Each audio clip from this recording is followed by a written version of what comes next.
సరే కవితమ్మ గురించి నేను చెప్పాల్సిన పని లేదు, ఇక బాసిరెడ్డి గోవర్ధన్ గురించి నేను అడగాల్సిన పని లేదు. ఆయనకిన ఓటేస్తున్నారంటే ఆయన కొడుకులు అచ్చోసిన ఆపోతులాగా మీ మీద పడతారు. గోవర్ధన్ కింద ఓటేస్తారా వాళ్ళ కొడుకులంతా మీ మీద పడతారు. మీరు ఇక మళ్ళీ నెల నెల అప్పాలు కట్టాల్సిందే. పాల పైసలు కూరగాయల పైసలు తీసుకొచ్చి వాళ్ళకి ఇచ్చుకోవాల్సి వస్తుంది, పట్టణానికి టౌన్కి వస్తాయి. అందుకే మిత్రులారా ఇవాళ పదే పదే గుడి గురించి మాట్లాడుతున్నారు. నేను ఒక్క మాట చెప్పదలుచుకున్నా ఈ వేదిక మీద నుంచి.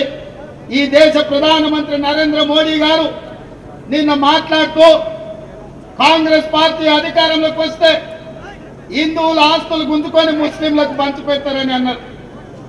ఒక secular country doctor Babasaheb Ambedkar రచించిన రాజ్యాంగం, ఆ రాజ్యాంగం మీద ప్రమాణం చేసిన ప్రధానమంత్రి రెండు మతాల మధ్యలో చిచ్చు పెట్టే విధంగా మాట్లాడుతున్నాడంటే ఓటమి నరేంద్ర మోడీని వెంటాడుతుంది, వేటాడుతుంది.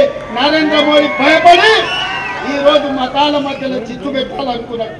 దేవుడు గుడిలో ఉండాలి, భక్తి గుండెల్లో ఉండాలి, పోలింగ్ బూతుల డబ్బాలలో కాదు. దేవుడు గుడిలో ఉండాలి, భక్తి గుండెల్లో ఉండాలి, పోలింగ్ బూతుల డబ్బాలలో కాదు. మిత్రులారా, మీరు చేసే వ్యాపారం, మీ రాజకీయ వ్యాపారం, మీ స్వార్థం ఈ దేశ ప్రజలకు అర్థమైతలేదని అనుకోకండి.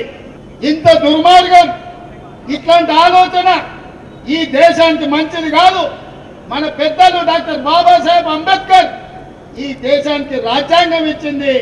ఒక సెక్యులర్, ఒక మత సామరస్యంతో కూడుకున్న పరిపాలనను అందించడానికి అవకాశం ఇచ్చింది.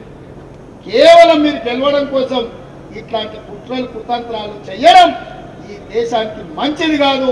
ఇట్లాంటి ఆలోచన మానుకోండి.